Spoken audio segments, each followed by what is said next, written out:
In today's video, we're going to be repairing a Gearwrench ratchet. Doesn't matter if you have one that's broke like this, or if the switch is broke over here, or if it just simply doesn't rotate as smooth as it should. You can get one of these Gearwrench ratchet repair kits, and you can repair these for the fraction of the cost of replacing the ratchet. So to get started, the first thing you're going to need is get one of these repair kits. So the one we have here is just the Gearwrench 84 tooth, and this is an 84 tooth ratchet. They make various other ones. There's a 90, there's a 120, and on some scenarios you can actually use some of those higher tooth count in some of these cheaper ratchets, depending on the model or the size, of the repair kit. And the price is relatively around the same. And I'll put some links in the description to a lot of these Gearwrench repair kits. They're relatively cheap, around $12, $15 for this. You can very easily repair these. And also not just for Gearwrench. A lot of these ratchet kits, you can use these in other brands. So I know some of the Matco and some of the other brands, they use these exact same ones. So you can repair various different versions. If it looks like this, there's a good chance you can have these same components in it. So you'd be surprised at a lot of the other brands that will get repaired very easily with this Gearwrench repair kit as well, not just Gearwrench. The other thing you're going to need to get here is either some grease or some oil. Now, this is a very important step that I think is often, done incorrectly. A lot of people just, put grease in there and they think that's what they need to do.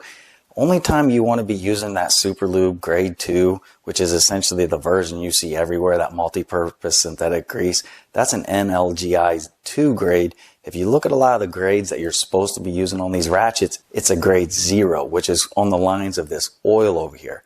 The only time you should be using that grease over there is if you have some of these older ratchets. So this is just an older SK ratchet. I'm not even sure what the tooth count is on this, but it's a fairly low amount. On these older ones, yes, you can put that grease in there, but anything on a higher tooth count, so in my opinion, anything over a 60 tooth, you do not want to be using that grease, and you want to be using something more on the lines of this lubricating oil.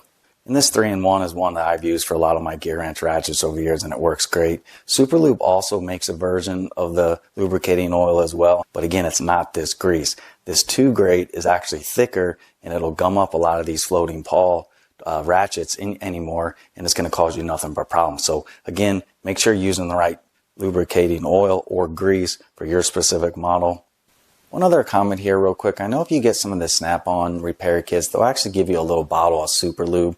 Don't be confused with that bottle or that part number that they give you in that kit. That is actually a 00 rated multi-purpose synthetic grease. It's not the 2 that you're going to see in a lot of your stores. In fact, if you go to a lot of your local stores, none of them will carry that 00. So just pay attention to that. And I'll put up some part numbers on their screen there of that 00 rated grease that you should be getting. And if you're not familiar, the higher the number is, the thicker it is. So the 00 and the 000 is more on the lines of a fluid, versus when you get up in that 2 and 3, it's more on the lines of a thicker grease, which you do not want in a lot of these fine tooth ratchets.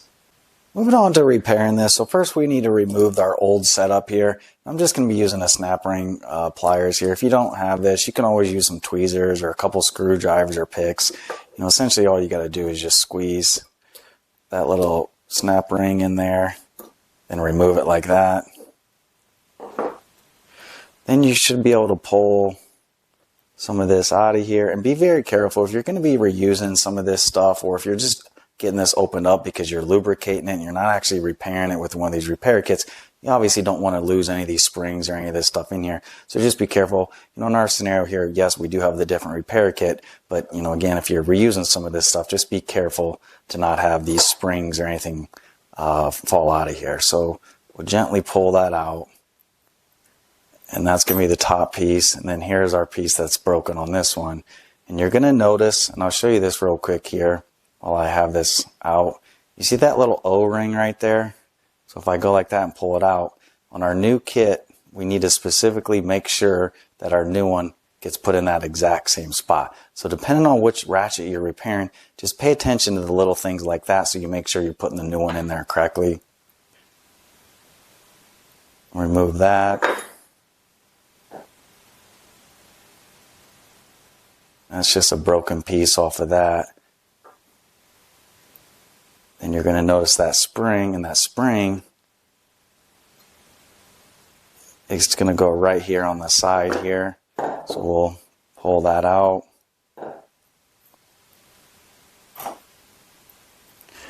And to get this switch out, you just need to push down And on this version here, you're going to be rotating it back a little bit as well to get it out of there.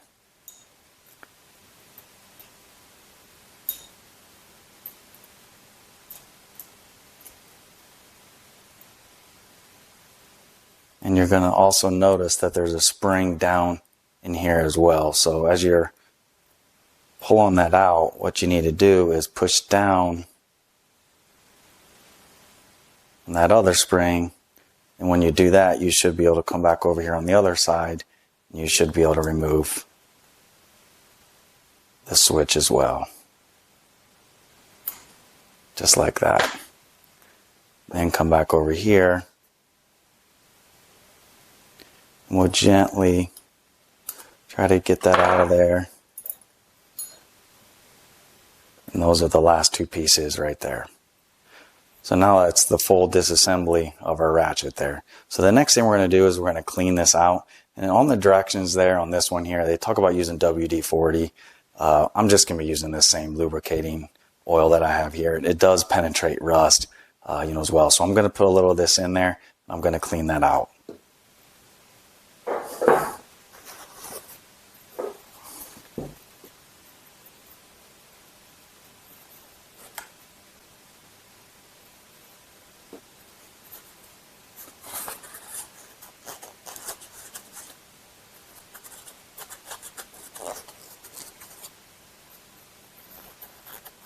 And you're going to see how nasty that typically is in there after many years of use here.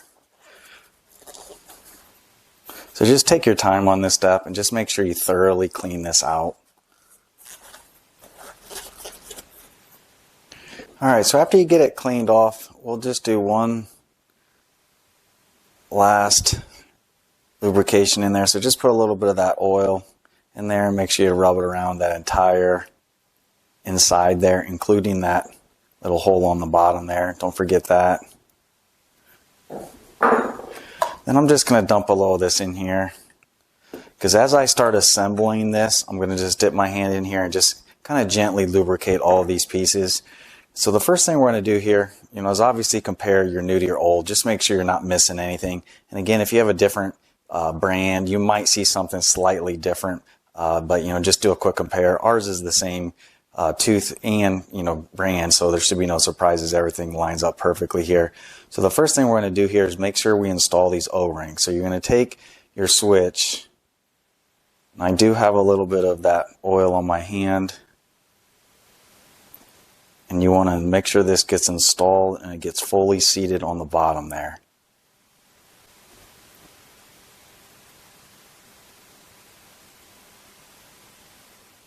And you'll notice that it's in that groove, and I'll try to give you a close-up picture. And if you're not sure, you can always do a quick compare to your old one to make sure it looks good there.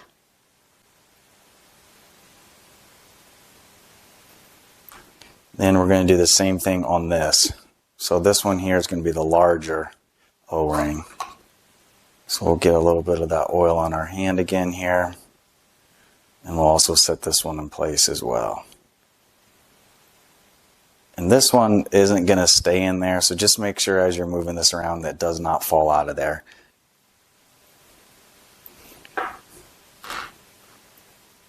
Next, we're going to be installing the lever here. So take a spring, and then you're also going to take that support. Then you come over here on your ratchet, and you're going to see that hole on the bottom. The spring goes first, then the support.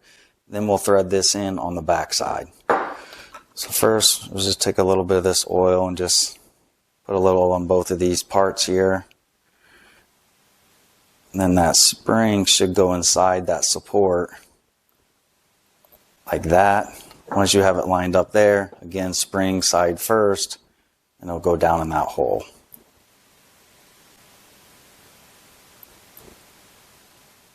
It should look something like that. So just make sure it doesn't fall out. Then you're going to take your lever. In order to get this installed, you're going to have to gently put it in there at an angle like this, because you got to clear that top part. Again, make sure that O-ring is still seated on the lever. Push it in like that. And at the same time, on the other side, you're going to be pushing that support down with your hand, because you can see right there, it's not going to clear it unless you press that down. So with that sitting there, I'm going to come back over here on the other side. We're going to press that support down until it clears the lever. Just like that. Then you're going to feel it snap in. Once you feel that it's snapped in, it should hold there temporarily. Then you're going to take your pawl here, and this is going to go on the top. Now ready to put the pawl in there. So what you have to do here is, you see that little notch? They call it a shelf in the directions, but that needs to be pointing up when we're looking at it at this angle. So it's going to sit in there like that. But first we need to put another one of these springs and the support in there. So again, we'll lubricate both of those. We'll insert the spring in there like that. Then you're going to look on the top here of that piece, or your lever there, and there's going to be a little hole. So you want to gently set this down in place until you feel it fully get seated in that hole. And this would be a good time to use a needle nose pliers if you have one.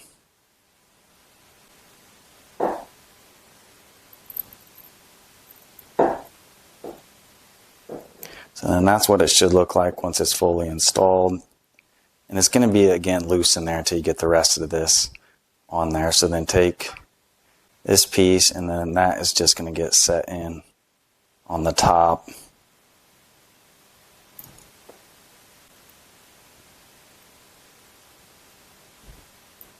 Just like that. And it's going to gently sit in there until we collapse it with the rest of this.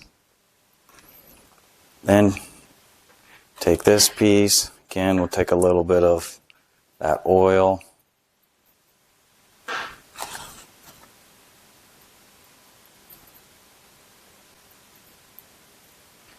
And you're going to gently push down and set this in place until you feel it click in place like that.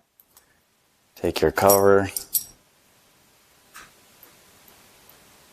And finally, install your snap ring.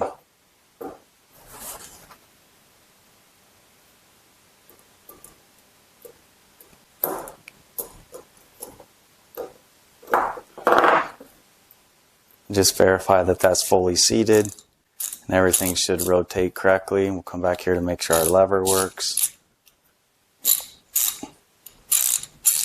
Works both sides, and it sounds good, and that's all you got to do. Alright, so then last thing, we'll just clean it up here, and then that's all you got to do. We just fixed our ratchet. Very easy job. Literally, you can do this in a couple minutes. Yes, it is a little bit tedious with some of those springs, but just, take your time, and I guarantee you'll get it done just like we did here today. So hopefully this video helped you out. If you're curious on what you got to do to repair one of these Gearwrench ratchets, if it did, please give me the thumbs up. If you're interested in more content like this, please hit that subscribe. But again, I hope this helped you out, and thanks for watching.